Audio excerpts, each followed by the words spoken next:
A világon létezik egy ország, amelyről kevesebbet tudunk, mint a Mars felszínéről. Egy hely, ahol hatalmas területek ma is feltérképezetlenek, ahova nem jutnak el expedíciók, és ahol a múlt nem lezárt történet, hanem élő, megmagyarázatlan jelen. Ez Jemen. Az egyik legrégebb óta folyamatosan lakott terület a Földön, ahol emberek 10 000 év óta élnek megszakítás nélkül.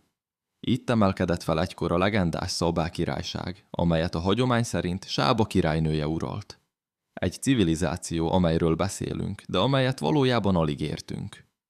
Hadramaut tartományában távol minden ismert útvonaltól húzódik egy hely, amely szinte teljesen kimaradt a világból. Nem szerepel úti könyvekben, nem látogatják turisták, és nem azért, mert jelentéktelen, hanem mert szinte megközelíthetetlen.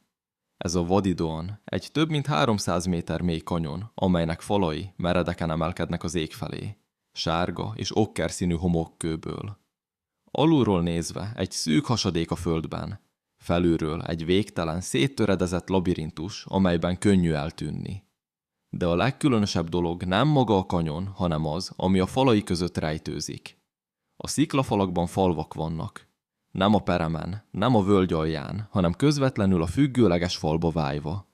Házak, amelyek 100, sőt 250 méterrel a mélység fölött helyezkednek el.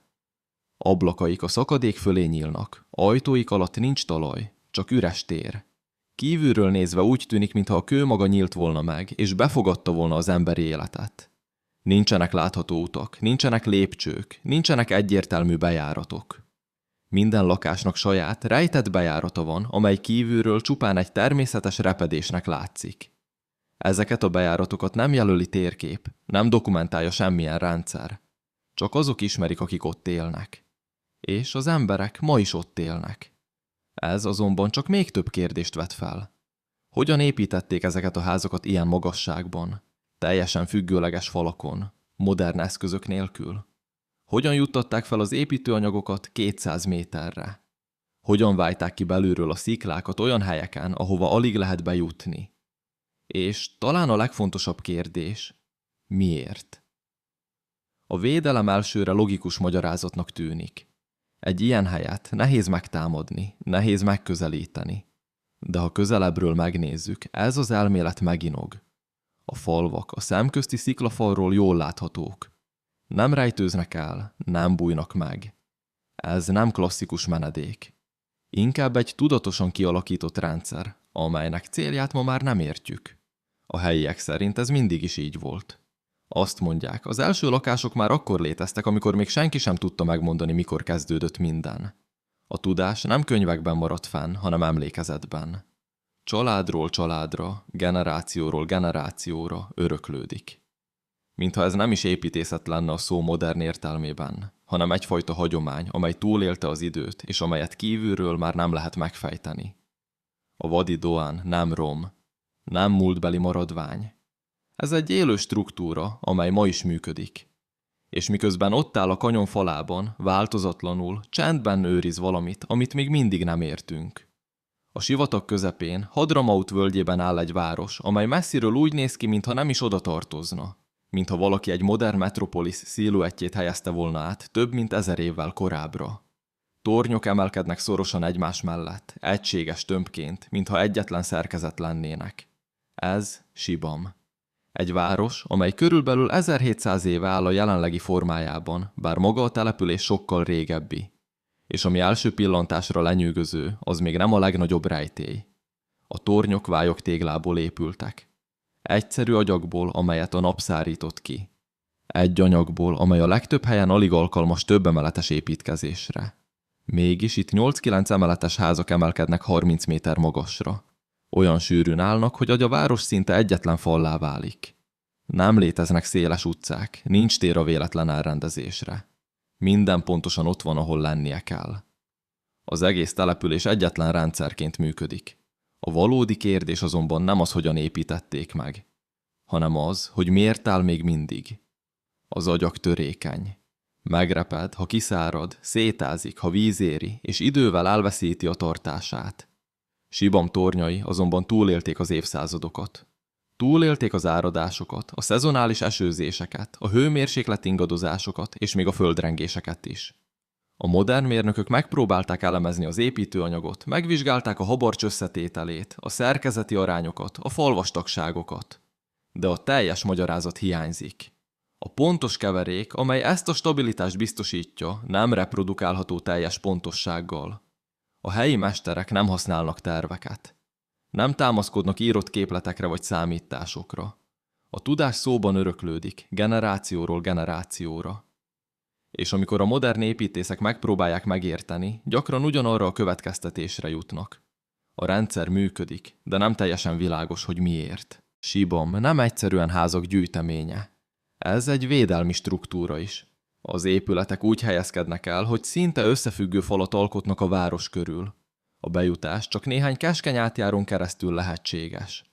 Minden torony egyszerre lakóház és erődítmény. De nincs dokumentáció arról, hogy ezt a rendszert mikor és hogyan tervezték meg. Nem tudjuk, hogy egyetlen időszak alatt épült-e, vagy évszázadok során formálódott. A város egyszerűen létezik és hallgat. Néhány száz kilométerrel arrébb egy másik struktúra állt, amely talán még ennél is lenyűgözőbb volt. Marib, az egykori Szabá királyság fővárosa, ma romokban hever. De egykor itt állt az ókori világ egyik legnagyobb mérnöki alkotása, a nagy Maribi gát. Körülbelül a Krisztus előtti 7. században épült, és közel 1000 éven át működött. Egy olyan időszakban, amikor nem létezett beton, nem voltak modern eszközök, és a hidraulika tudománya még nem volt formálisan megfogalmazva. A gát egy száraz folyómedret zárt el, amely csak az esős időszakban telt meg vízzel. Ez a víz azonban nem veszett el. Egy bonyolult csatornarendszeren keresztül oszlott szét, öntözve több ezer hektárnyi földet. Egy sivatagi régió közepén zöld területek jöttek létre, kertek, ültetvények, amelyek 10 000 életét biztosították. Az ókori források ezt a vidéket Arábia Felixnek nevezték, boldog Arábiának. És ez nem költői túlzás volt.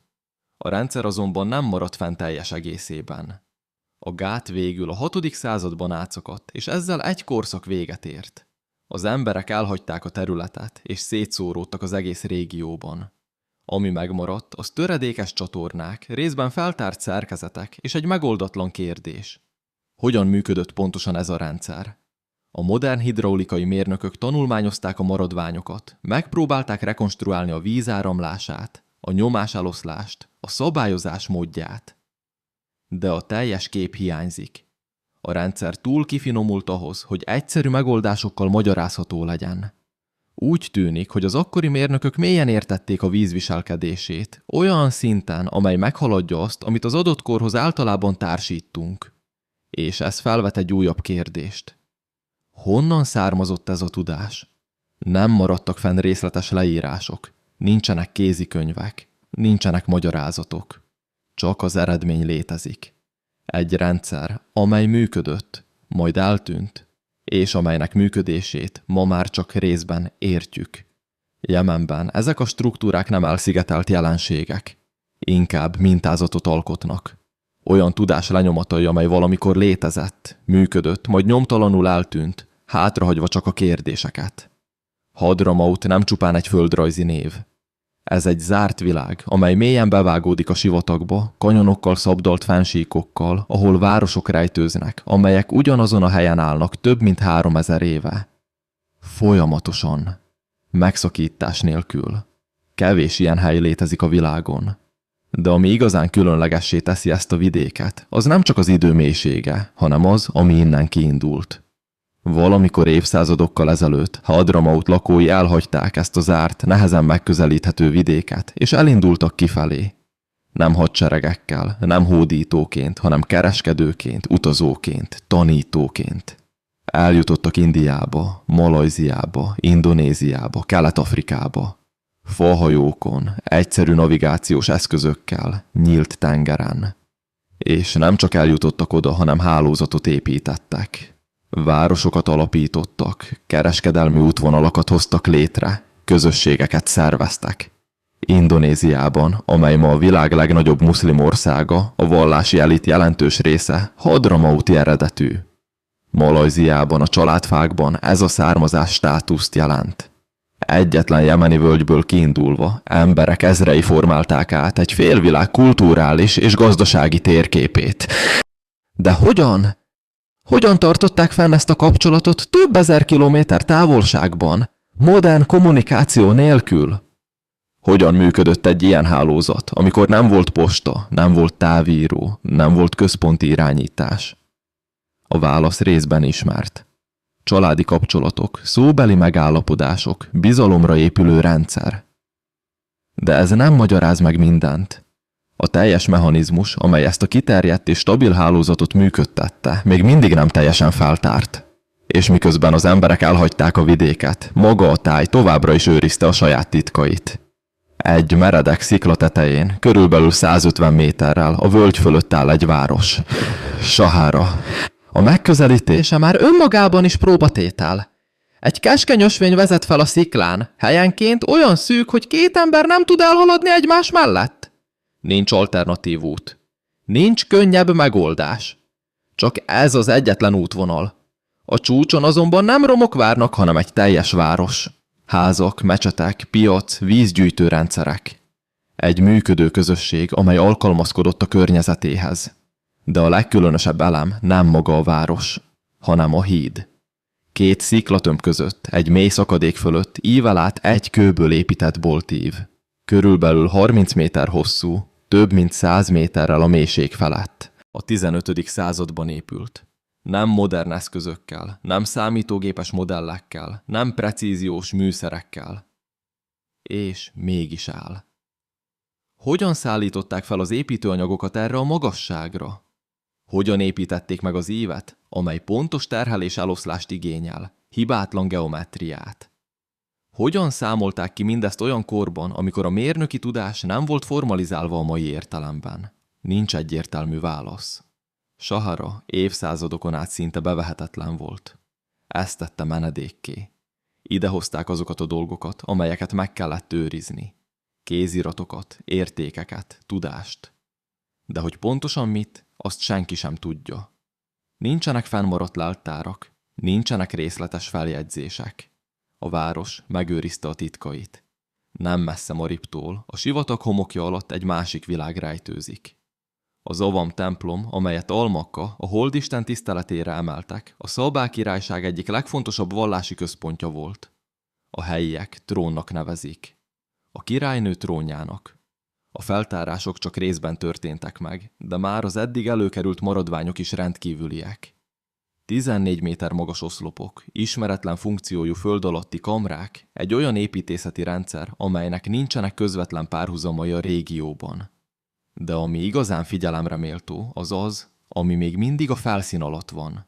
Geofizikai vizsgálatok kimutatták, hogy a látható struktúrák körül egy teljes városrész rejtőzik a homok alatt. Épületek, utcák, terek. Érintetlenül. A feltárás soha nem fejeződött be. A terület nagysága többszöröse annak, amit eddig láttunk. És talán valahol ott a homok alatt található az is, amit a középkori arab források említenek. A Szabá királyság könyvtára. Táblák, feljegyzések, szövegek, amelyek magyarázatot adhatnának arra, amit ma még nem értünk. De ezek a leletek soha nem kerültek elő. Vagy nem maradtak fenn. Vagy még mindig ott vannak. És várnak.